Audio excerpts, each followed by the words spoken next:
Well, hello, everyone. Welcome to the Masculine Wilderness Podcast. I'm your host, Tom Perez. I'm the founder and CEO of Epic Project. This podcast is just an ongoing conversation about how we as men can show up in the world in the best version of ourselves. And it's been a wide-ranging conversation. This has been a little over a year now that we've been doing it, and we have had a wide variety of friends and guests come on and share bits and pieces of their story. Today is more of that, and I'm really excited. This is a friend. I've known him directly and indirectly for a long time. This is Andy McCollum. He is a retired NFL football player who is 1-1 in the Super Bowl. Many years, 15 years in the NFL. Andy, welcome. We'll talk about your playing experience, but if you could tell us a little bit about your day-to-day life right now. Thanks, Tom. Thanks for having me on. Right now, I am, in fact, I'm sitting in my office right now working as a financial advisor, and I've been doing this for about 12 plus years now. So when I retired from football, my business partner is John Brooks. I just knew him from church, and he said, "Hey, now you would need to grow up now, get an adult job." So I said, "Okay." Well, the more I learned about how he does business and what we're doing here, and I thought it was a great fit, and we're growing and doing good. So I'm greatly enjoying where God's got me now. What is for you like doing this work? Because that's very different than obviously professional football. But like, is there within the world of financial advising, is there kind of a sweet spot for you, or it's like this really is fun? This is the fun part of the job. What would that be for you? Well, that's part of why I was attracted to John when he does business here, and it's more of a team approach, and obviously that's my background, right? So. Yeah.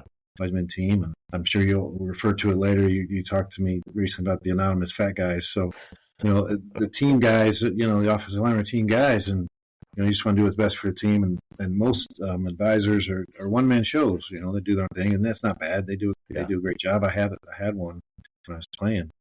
I was really attracted to the team aspect, and we're really growing our team here with a lot of young guys, and working together to try to help people, just teach people how to save money and how to prepare for their future and plan. Yeah. And stay out of trouble. I saw a lot of that. When you're in the league for as long as I was, you saw a lot of guys get in trouble, making poor decisions and not doing a whole lot of planning, so to speak. Right. So it's got to be so easy to make a bad decision when you got so much money. Yes, absolutely. Yeah. Absolutely. And now, nowadays they're making a lot more than we made back when we were there, and even then it was a lot. So everybody needs a little help. So yeah, I appreciate the team part of it. What's the team like at home for you? Because you got a team there. Yes, we're doing great. Adding to my team, I just got another grandchild in December. How many is that now? That's number 3, and number 4 is on the way. Oh my gosh! So April, we'll have another one. My oldest, Drew, is he's a Marine. He's actually deployed right now, but his wife is home taking care of the twins, and they are 18 months now.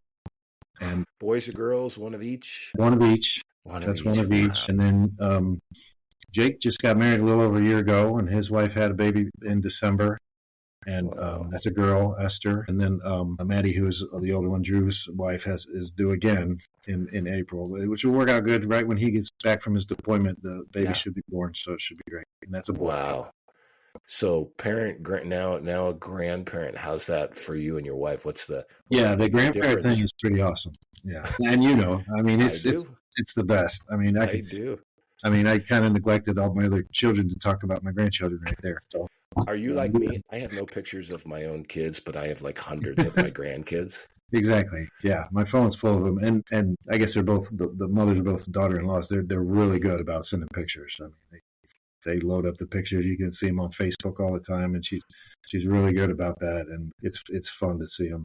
It's unfortunate because he was stationed out in California for the last couple of years, so we had to do a lot of traveling to get out there to see him. But she brought him home for a couple months during the holidays. They're back out in California now. But when he gets back from the deployment, he is scheduled to transfer to the base down in South Carolina down there, the Marine base. I think it's Paris Island. Okay. But that'll be a little closer, and we'll get to see him a little bit more as long as they're serving. So that is the hard part about grandkids. You never get them enough. Yeah, never get them enough. You're never right. get them enough. Other than that, let's see. So Jake's here working with us now. He just graduated from Truman. He played football up there, had a great career. And then Lily and Avery are at home. They're both working. They did a little bit of college, and they're back home right now. Hannah just started school this year. She's up at University of Central Missouri. She's studying to be a pilot up there. And Noah's a sophomore in high school. So I'm still having fun coaching him a little bit in football, and he's in the middle of wrestling season right now, so that's fun to watch. Wow. So how many kids altogether? 6. You have 6. That's what. Okay, that's what I thought it was 4, but no, it's you're right. Yeah. You're right. So you've got teenagers at home and grandkids. Correct. Yeah. Wow. Yeah. Wow. That's awesome. Keeping us on our toes. It's fun. Can't complain. That's great. Well, I want to talk about. You, like, for me, I mean, you've always kind of held this place in my thinking, and similar with my brother, with Christopher. Like, you guys got to experience the thing that a lot of, I won't say every young boy kind of dreams about, but a lot of, at least especially from my generation growing up, in the Chicago area. And I can remember watching the Bears, and I mean, you knew my dad. You knew you probably knew the connection there. But he used to, he was a pediatrician for George Halas's grandkids. Oh wow! So we always had. It seemed like we always had tickets for Bears games growing up. I didn't realize till I was older what a rare thing that was, right? Yeah. But like my childhood memories, and it's the same with so many of like guys my age, was that when I grow up, I want to be a professional football player. And you didn't just dream that, you actually accomplished it. You went to college at Toledo, University of Toledo. Of Toledo. And then were you from there? Were you a free agent? Were you drafted? How did that go for you? No, I wasn't drafted. I was still a little bit undersized, I was the late bloomer, so to speak, and so I didn't get drafted that year, and I didn't really even get a chance to try out. I went back to Toledo as a graduate assistant coach, which was my backup plan. I was going to coach football if I didn't get a shot. But the following, basically, that worked out well because I could stay around the weight room and learn more football. But the following spring, I got a shot to play some actually with arena football, and I played a little bit at the team in Milwaukee. I don't think they're there anymore. It was the Milwaukee Mustangs, and I was there for a few weeks, and then I got a chance to go to the training camp with the Browns. And I grew up a Browns fan. I grew up in Northeast Ohio, so that was a big. You're the first actual Browns fan I think I ever met. Really? Well, there's a lot of them in Ohio. They're diehard fans, and you gotta love them because they don't have a lot to show for it, at least not lately. But yeah, and again, it shows it's not it's more who you know, because the only reason I really got that shot was one of my line coaches from Toledo had then become a scout with the Browns. Okay. And in fact, Coach Saban was at Toledo when I was there. And I think he was at Cleveland as a defensive coordinator then. And he probably had some influence in them hiring Coach Rainsberger to be a scout. And the thing was, I guess, from what I understand, they had drafted a lineman that year out of, I think he was a Hawaiian kid. It might have been Hawaii, or I don't know. I remember he was a big Hawaiian Samoan type guy. But they used to have the rookie mini camps in June, and he just quit. I mean, he was a third round draft pick, and he just quit. So they had a spot in the roster, and that was back when they invited 100 people to camp. Right. Now they're limited; they can only invite like 80 or something. But so they said, but we need another body in here to get beat up. So So yeah, I remember I went up there, and they gave me a little workout. They ran me through this workout, and I was puking at the end of it, because I was overdoing it. Of course, I didn't want to blow my chance, but they wanted to make sure I was able to do what they wanted to do. But fortunately, I made it through there, and I ended up on the practice squad that season. So Okay. I made it to the practice squad. I impressed some people enough to get on the practice squad. Halfway through the season, there were a couple teams. I ended up signing on the active roster with the Saints. They had some openings down there that they needed linemen. So I ended up down there for the second half of that my rookie year. And then after that off season, that's when NFL teams could assign players to the World League. And I got assigned in Europe. Yeah. Yeah, and that's where I met your brother. I got assigned to that Barcelona team, and then we had a lot of fun over there. Yeah. It was a good time. We got some good. I'm sure you've heard all the good stories from that. The Dragoons. The Dragons, yes. Yeah. Yes, it was a great time. A lot of good football, and then I came back from that, and I played a few more years. I guess 4 or 5 more years down there with the Saints, and then I was a free agent in 99. That's when I signed here with St. Louis. With St. Louis. Played here right at the kind of the height of their yes. run. Yeah. Yes, I got fortunate there to sign right when right when they had that run there in 99, made it to the Super Bowl. We had 3 or 4 years there of what they called the greatest show on turf. Mm-hmm. We were rolling. It was a lot of fun. And then what made it fun for you? I mean, obviously the winning that helped, but were there other elements? Was it just a good community of guys? It was a great group. It was a great locker room. A lot of Christian guys on that team, and but even the ones that weren't were. I'd say that the word that describes that team was we were just unselfish guys. They just wanted to win. They wanted to. They weren't worried about getting all the stats, even though we did get a lot of stats. They're worried about what's best for the team. Yeah, and it paid off. It was a great group to have. Yeah. Play with. What was it like? I wasn't at your first Super Bowl, the one that you won. I was. So you went back to the Super Bowl. Was it back-to-back years, or was there a year? No, there's a year in between. So it was Super Bowl 34 and Super Bowl 36. Okay, so Super Bowl 36, you were kind enough to invite my brother Chris and we went down to New Orleans. Okay. But I'm curious, like, as it's hearing you tell your story, it sounds to me like a lot of the stories, like if you watch NFL films or something, they talk about the journeyman, you know, and the not highly touted guy, but the guy that shows up and actually gets stuff done. Like that seems like that's you. And knowing where you came from as an undrafted, free agent, practice squad roster, what was it like for you before you went out on the field at the first Super Bowl? Do you have like real distinct memories of that experience? Man, it was a long time ago. Yeah, I got a lot of memories of those. I mean, it was the big stage, right? And we weren't expected to be there at that point in time. It was a lot different from that second Super Bowl where we were expected to be there. We were expected to win it, and we probably should have. But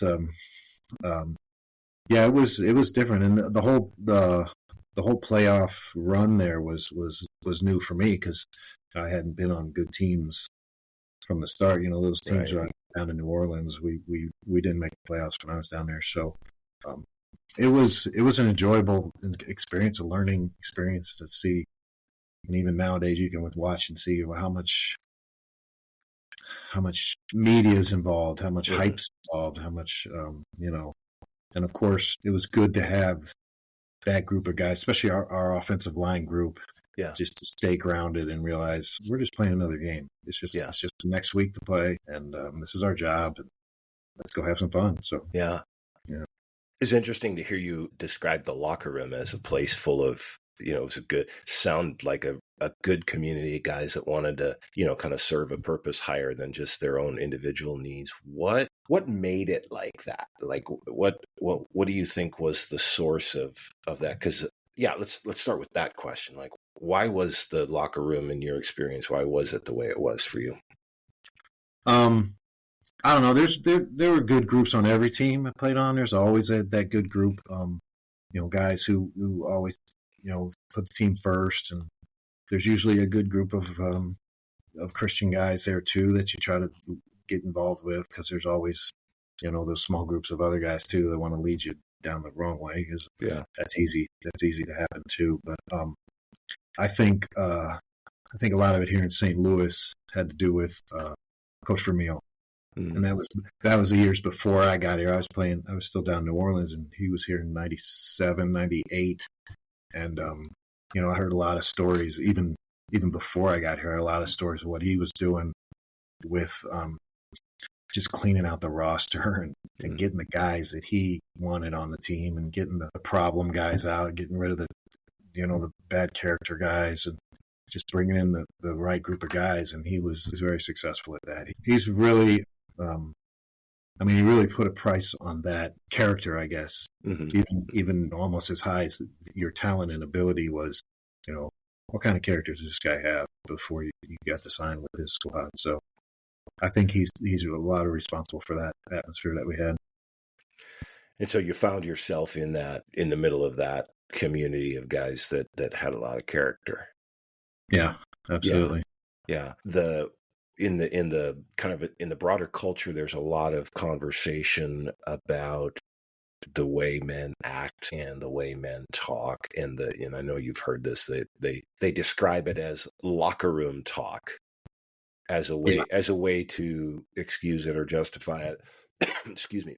But if I'm hearing you right and your story right, the locker room talk probably meant something a little bit different. I mean, I know that stuff goes on, but that's not all that happens in a locker room, is it? Correct. That's not all that happens. And again, some locker rooms are better than others, but there's always some negative influences in there, and there's always some positive influences. And the key is to try to, you pull the negative guys' influences, so to speak, into what we're trying to do here. Pull them instead of the other way around. Right. And I've been on some teams where it was the other way around, and it just tore the team apart. Where guys just, you knew they were there for themselves, and well, where's my next contract?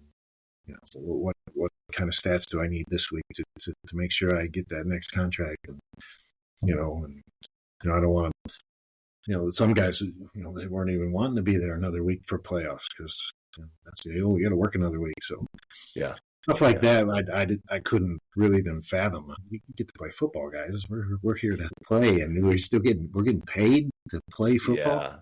And it's easy to take that for granted after a while. One thing your brother really helped me too was to stay humble and to realize what you got to do, how blessed you were to be able to do this. Yeah. And I remember from 2000 to like 05 or 06, I got hurt in 06, but for those 5 or 6 years, I played every snap for the offensive reps for St. Louis. And so it was easier for me to think, okay, I've arrived now, Yeah. But and I loved it. I asked him to do it. Your brother would call me almost weekly before the games and say, "Hey, you're not good enough. No, you don't belong there." I said, "Yeah, you're right. I got to go prove these people wrong again." Yeah. So he really kept me striving to maintain that level where it's easy for guys to slip into. Okay, I've earned this. I belong here. Yeah. But that's not how it works in the NFL. If you can easily be replaced in one minute to make, and they're actively trying to replace you every week. So So he was literally I don't know if he was self-appointed or if you gave him the job. He was a guy on your shoulder. He didn't mind me whispering in your ear. Yeah. So I appreciate that. I appreciate him as a good friend to be able to do that. Yeah. One of my favorite stories to tell involves both you and he, and I wrote about it. We've talked about it. The way I remember the story was the three of us were sitting around at the Indianapolis 500 years ago. Now, granted, I was on the verge of having both of my hips replaced, and I was in severe pain, and I was on a lot of pain meds. So the way I remember the story might be a little bit different than you, but I remember a conversation we were talking about what we love, what we loved about playing football. I played the same position. Did you play center the whole time? No, I played guard as well. I played, both guards and center. Yeah. Throughout the career, wherever I was needed. Yeah. So I wasn't good enough to play multiple positions. I just played one, but I played in college. And anyway, we had a lot of similar kinds of stories. You guys obviously had a lot more, but you were the one that used the term anonymous fat guys to describe, we have a blog post about it on our website. I call it a rotund fraternity. of guys who, like, and you've already described this, like they show up because they want to win as a team. They show up because they want to do it together. They're not in it for their individual stats. In fact, I don't know that there's any stats that they apply to linemen except sacks given up. But anyway, there was always such a vivid memory of that. Like it's the guys who are willing to show up and do their job, whether or not anybody ever knows their name. When you were at the height of your career, were you able to like be out in public and have people not recognize you? Or was it just too, Oh, yeah. Occasionally you'd get the die-hard fan who actually knew who the linemen were. But I mean, I was thinking of that today after we know who's in the Super Bowl this year. I'm like, you ask the average person, even in Philadelphia or Kansas City, who name one lineman on that team, and they couldn't do it. I don't think they could do it, unless you're a real football analyst or something. So, and most of those guys don't care, right? We're out there to play and further their careers and try to help the team win. That's just the mindset of the offensive lineman. That to me is such a useful kind of picture of humility.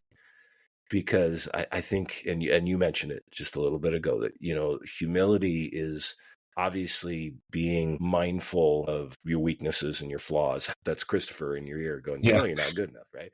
But so I think it's being able to be aware of that. But it's also, I think, the ability to have confidence in the things that you do well.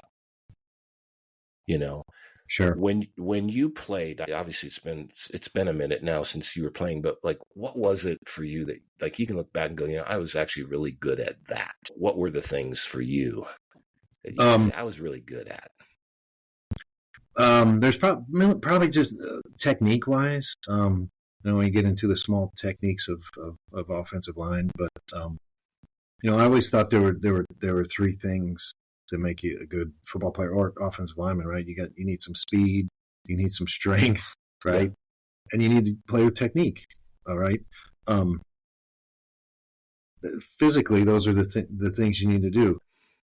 Speed, I was average for that, that level. Strength, I was way below average. I couldn't keep up with those guys in the weight room. But technique, I worked really hard to hone that technique.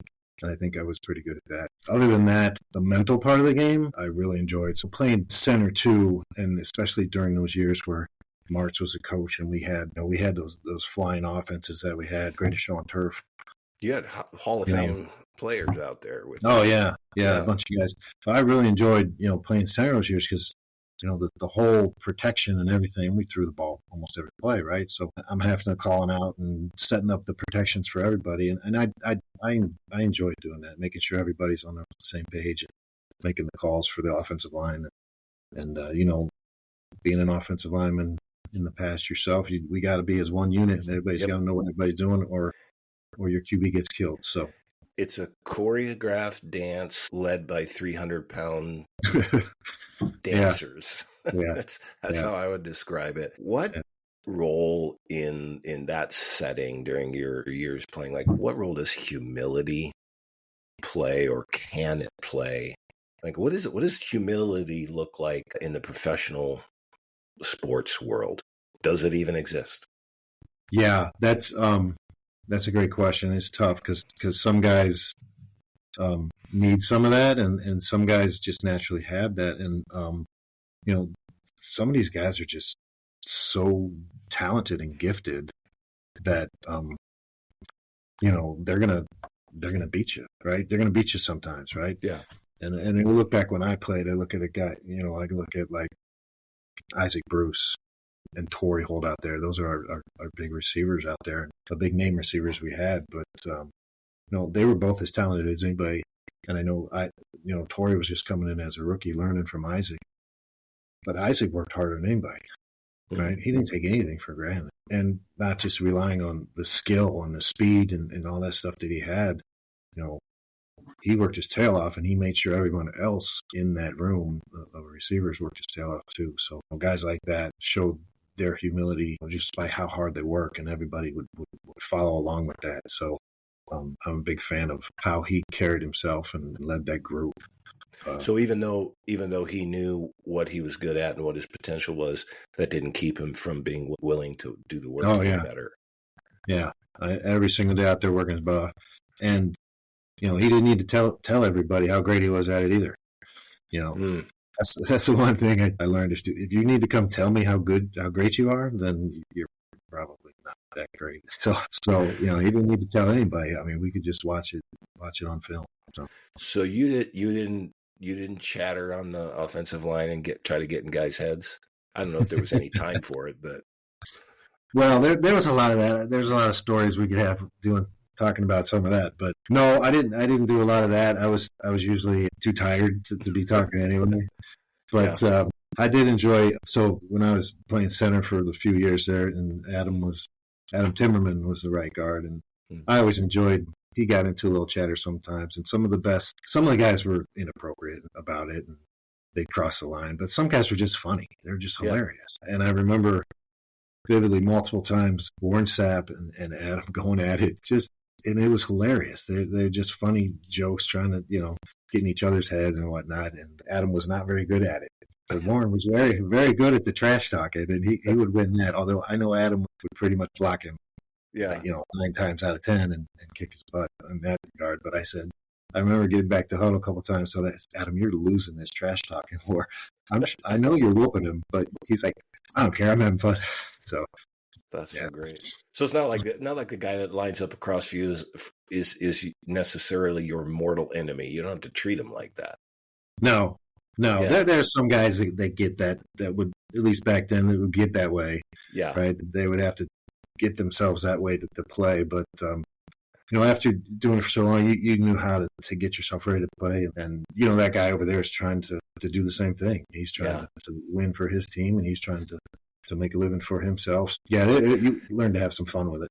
Yeah. You were kind enough a couple times. Chris did the same, but to invite me. Things when you guys played the Seahawks.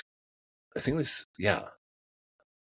was the Seahawks, and it might have been in Denver too when you played the Broncos one year. But you brought me in to do a pregame chapel with the team, and I remember a lot of things. But what struck me the most, what has stuck with me all these years, is seeing these, literally larger than life, millionaire professional athletes in the few moments right before they go out and take the field. And there was actually, what struck me, what has stuck with me, is there's actually very little posturing and pretense. Like, these guys, it seemed like everybody knew how precarious their situation really was.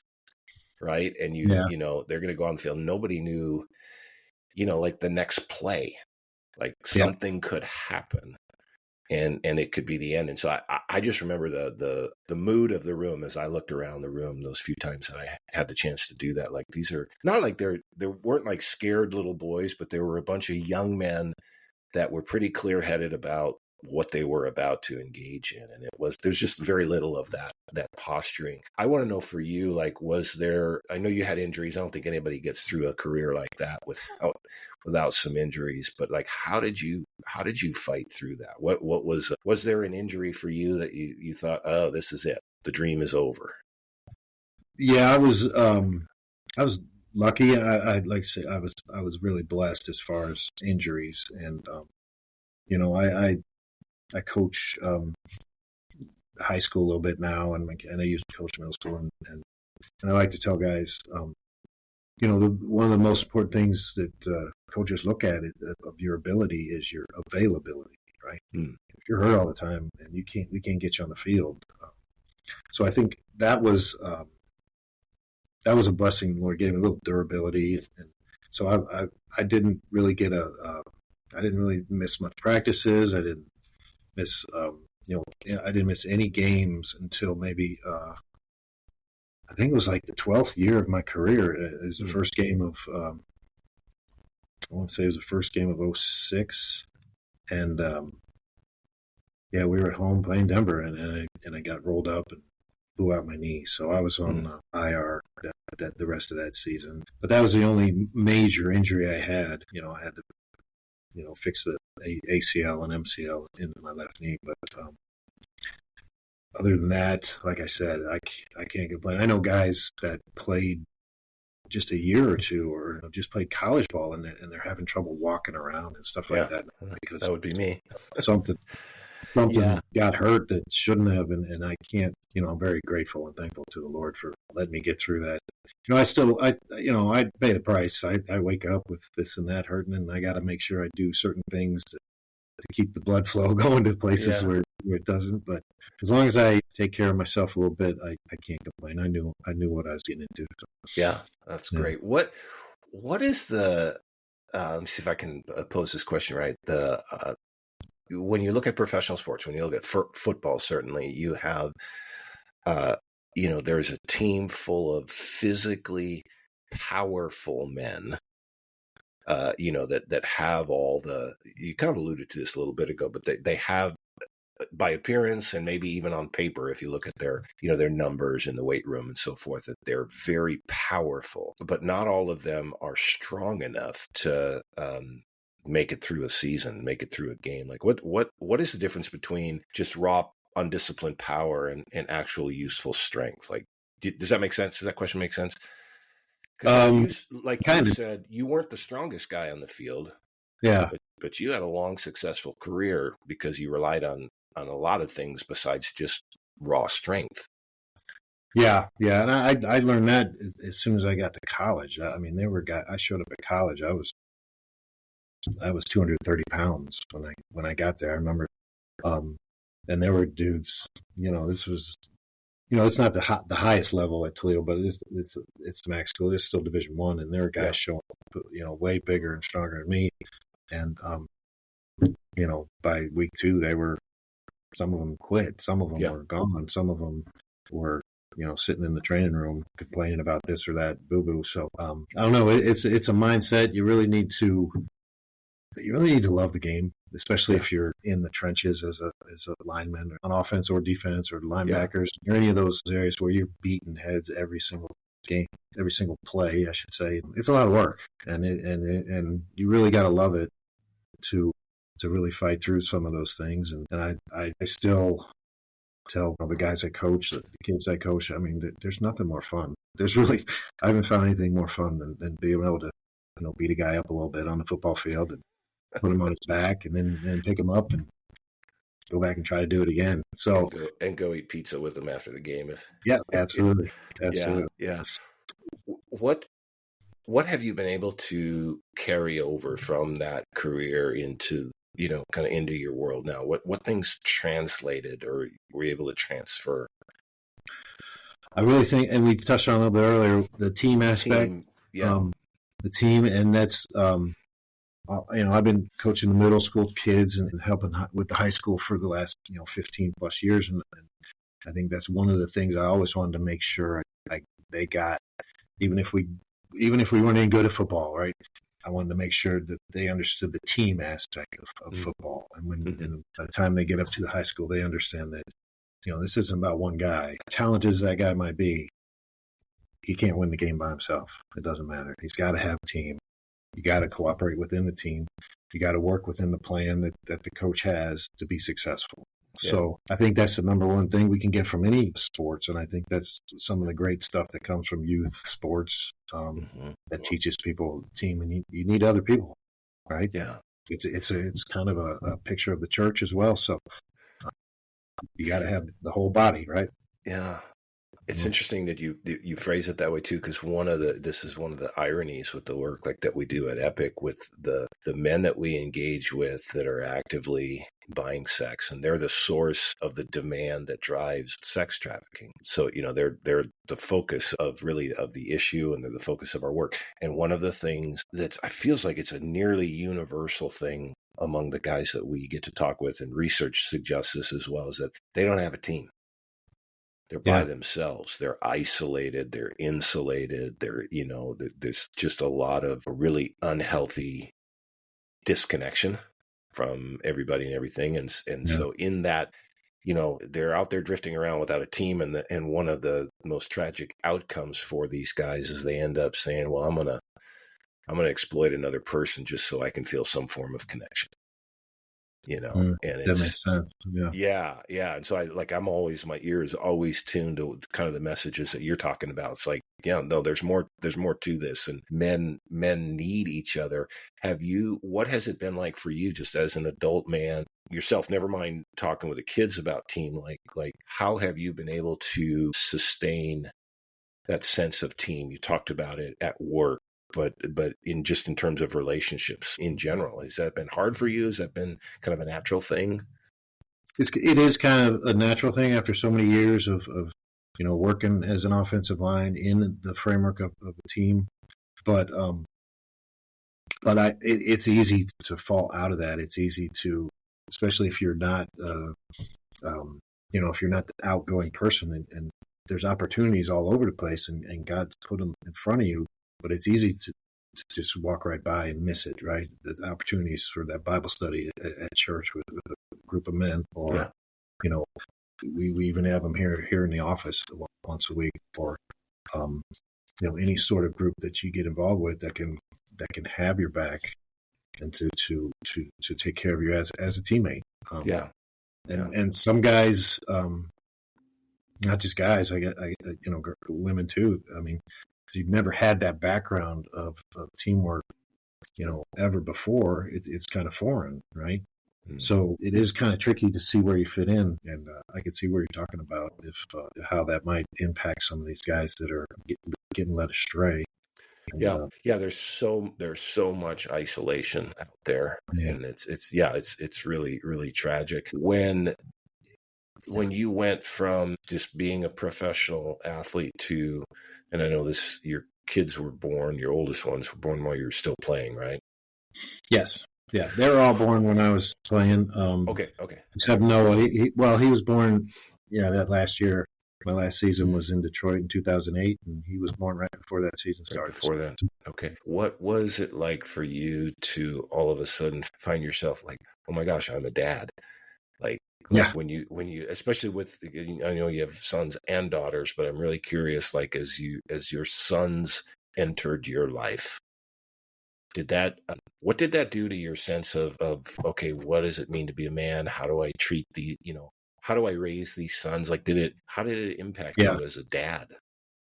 That's interesting. You should bring that up, because that really is a part of, my testimony overall. I would say about that time when Drew was born, would have been, he was born in 1998. Yeah, 98. And, I was actively kind of searching and finding what it meant to be a disciple of Jesus. And I grew up in the church, and, once I went to college, I kind of turned my back away from that. And I didn't follow, I was led astray a lot of ways in that regard. But during that time, and then I really think that had a lot to do with it. When he was born, I said, man, this is a real deal here now. Yeah. So, at that point in time, God put a lot of different people in my path that I really couldn't avoid if I wanted to. And they said, okay, you need to come talk about this. You need to come to this Bible study. And it wasn't until I got here in St. Louis that I really understood what it meant to be a disciple of Christ, right? And where to put that on the list of priorities, and who was the top dog, right? Who's on the throne. Yeah. Right. Before it was me, and all my identity and everything was caught up in, okay, I'm playing football. I play football. Right. Yeah. And that was everything that I poured everything into. And when I finally realized that's not who I am, that's just what I do. Right. And it actually clarified everything for me, and kind of, it made me a better football player. You would think it wouldn't, but it really did. I realized that I can only control so much. God's in control here. So your sense of identity was altered. It was skewed. It was messed up, and I know that like I said, God put some people in my life to help me helped me figure that out and realize that my identity is in Christ and it's not in, what I'm doing for a living. Yeah. Yeah. Yeah. That's such and you see that a lot. It's easy for kids to get into at the high school, college level. It's really easy to fall into that, especially guys who are very talented and they've been told their whole lives how good they are and how awesome they are. And this is, they're very gifted and they, it becomes their whole identity. And you see a lot of even retired NFL guys within a couple years that, they're dealing with, depression and mental illness. And, a lot of them end up bankrupt. We talked about, the spending problem, but a lot of them have, marital troubles. Because once you can't do what your identity is anymore, that's a no-brainer. You're going to have some struggles, right? Yeah. You realize this is my identity. And I always think of, Junior Seau, right? Mm-hmm. He ends up shooting himself. And I don't know the details of that. Yeah. I don't know. But I know he had just retired recently. And I want to think that if Jesus was there, maybe that'd be a different story. Yeah. So, as a dad, sorry, go ahead. I mean, if he had Jesus in his life, it might be a different story. So, I don't know if he did or if he didn't. Yeah. But that's one of the things I try to convey to the kids I coach and to even the group here that that's first and foremost. Your identity isn't the fact that you're. We have some great talent here, with our finances and whatnot. And, right. And the same thing, don't get your identity caught up in this. How do you communicate that when you're talking about identity? How have you learned to communicate that with your sons? Like, what are those conversations like? Same thing I'm telling you. Yeah. A lot of times, it depends where they're at and what they can understand. A lot of it might just fly right over their head, but, I try to keep repeating it. And a coach told me a long time ago, coaching is repetition. You just keep repeating the same thing, right? You're doing the same drills over and over and over. Yeah. You find any opportunity I can to put that in their heads and put it in front of them. And, you try to make sure they're doing things the right way to keep on that track. But, they don't always listen, and that's the beauty of parenting. You don't know how much they're hearing and how much they're not. But yeah. But it's always fun, and it's I can't express enough how grateful I am. Looking at my kids now, I'm greatly blessed. The younger ones are still kind of working some things out, but my older two have chose to follow Jesus, and they're doing a great job. Yeah, their blessings are pouring out on me anyway. That's great, and in the form of grandkids. Absolutely. we talked about that. I know because I've seen you play over the years, and just from previous conversations, just what I know about you. Like you said it in this conversation too. It was a privilege. You enjoyed playing. You enjoyed the competition. You mostly enjoyed the team part of it. Now that you're not doing that, what are the things that bring you joy in life, and like what are the things you throw yourself into now that not that you could ever replace that part of your former life, but like what brings you life, what brings you joy now at this season? Yeah, well, number one, I got to mention that you just said the grandkids. That's I don't know. That's even more awesome than having your own kids. But yes. You're not a grandparent. You'll find out someday. And, anybody out there listening. So hopefully, but that's a huge blessing. I'll never be able to overestimate how awesome that is. Yeah. But that, and I still hope coach at the high school. Like I said, my youngest son is a sophomore there now, okay. And it is really fun to see him excel. He's, my other two sons never really were big enough. They were linebackers and they did a great job. But this Noah is, he's a big kid. So we got a lineman. I finally got a lineman in my house. And, but he's also much faster than I was at that point in time. So he's playing some defensive line and he's doing a great job. It's fun to watch him develop and he was starting as a freshman, so he's a little advanced, and he's kind of leading his group of his class, I guess, at the school in the locker room, and I'm trying to encourage him how to lead them properly. And so far, he's doing a great job. But he's learning as he goes too. But it's really fun. It's always fun to develop because I've worked with that O-line over there for many years, at least 15 plus years now. And it's always fun to see guys as they come from freshmen. By the time they're graduated, these are pretty much grown men. They're 18-year-olds, right? So it's fun to have some sort of impact on that development, some sort of influence, I should say. And coaches do have an influence on these guys. Yes, so, they do. I enjoy that, and I enjoy. I'm going to enjoy the next couple of years anyway, watching Noah develop and see where he ends up. I know he wants to play college football really bad, so if he stays healthy, he has a good opportunity to do that. So. That's awesome. That's awesome. So you're still on the field. Oh yeah. I'm still on the sideline on Friday nights and loving every minute of it. It's a lot of fun. Since you're around and you do this way more than I do, but since you're around a younger generation of men, like when you look at those kids, this is beyond the football field, but are there things about them as a generation that you go, okay, there's a reason to hope here when I look at these young men?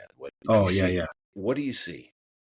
Yeah, absolutely. And you obviously, each year you compare, especially as a line, because we play as a group, right? You got 5, 6, maybe 7 guys that play throughout the season. And you compare that to past groups and even a few years ago, and you just see where they rank as far as, offensive line skill and which are the best linemen, the best lines we've had. But even more so, you kind of compare them as a group of leaders and influencers. And even though O-linemen aren't the quarterback out, they're leading that offense, right? Yeah. We're not going anywhere if we don't have a line doing what they need to do. So do you see that humility as a part of that mix? Oh yeah. Yeah. Oh yeah, absolutely. And I really think, some of the, there's always knuckleheads, especially, they're teenagers, they're high school guys. And I know I was a knucklehead at times too back then. So there's always guys doing stupid things, knuckleheads, but there's always guys too that say, hey, get back over here, get back in line, get back with the team, do the proper character thing that we want to do here. And so there is hope. These kids, there's some really good kids out there, and at least in this area where I'm at, there's a lot of good families, and you even see that in some of our opponents as well. So it's you get to know your opponents a little bit. You play the same teams every year, so there's definitely hope out there for the future of the young men, I believe. That's encouraging to hear. I find myself asking that question of people often when I talk to them because I'm prone to becoming hopeless. I think a lot of times, it's easy to do.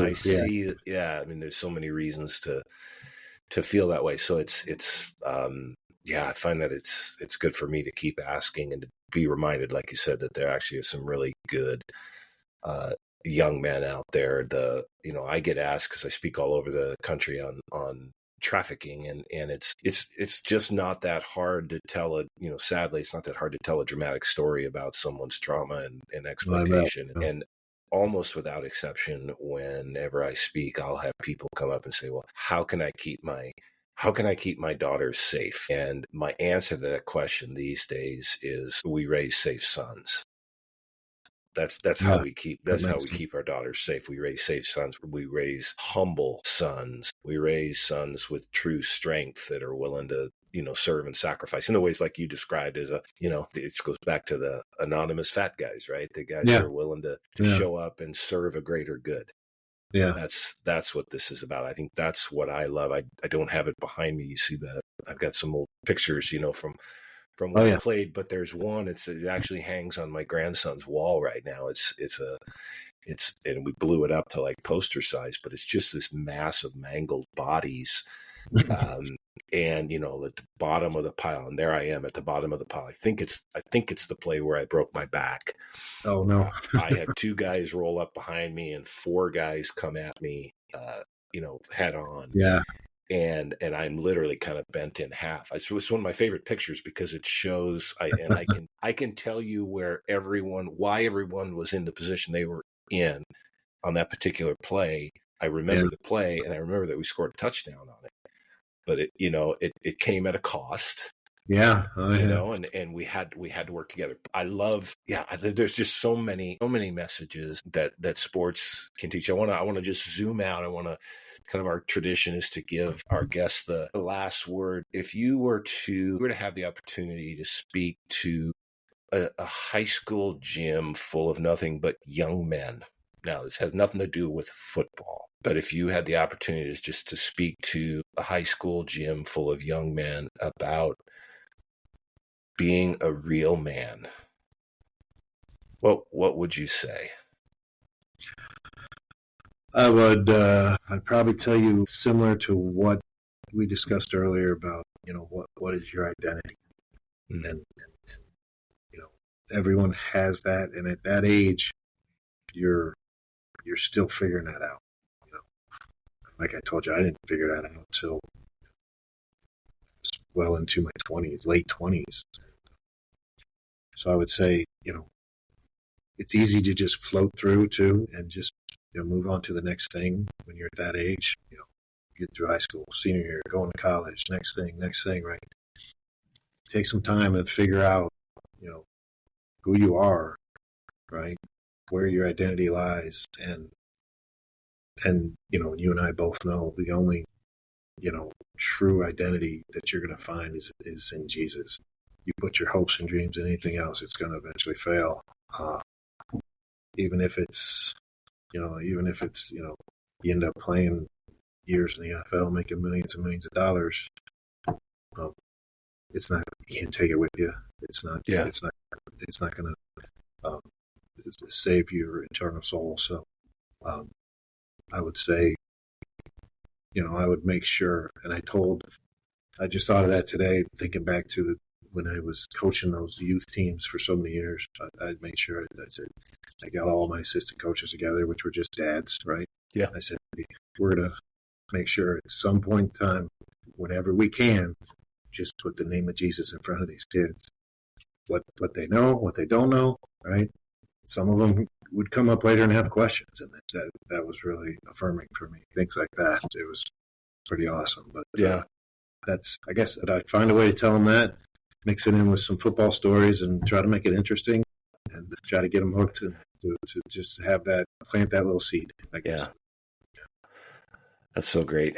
Andy McCollum, you are wise, and you're a blessing, and you're just a solid man, even though you're just a shell of the man you used to be. That's true. Thank you, Tom. I appreciate all you're doing here with this Epic project too. Keep up the good work, you guys. I mean, the Lord's got to be blessing you. Just making that effort, and I'm sure it can get pretty discouraging at times. But keep up the good work. Thanks, man. There are days, but this is not one of them. I'm encouraged. So thanks, man. Good. All right.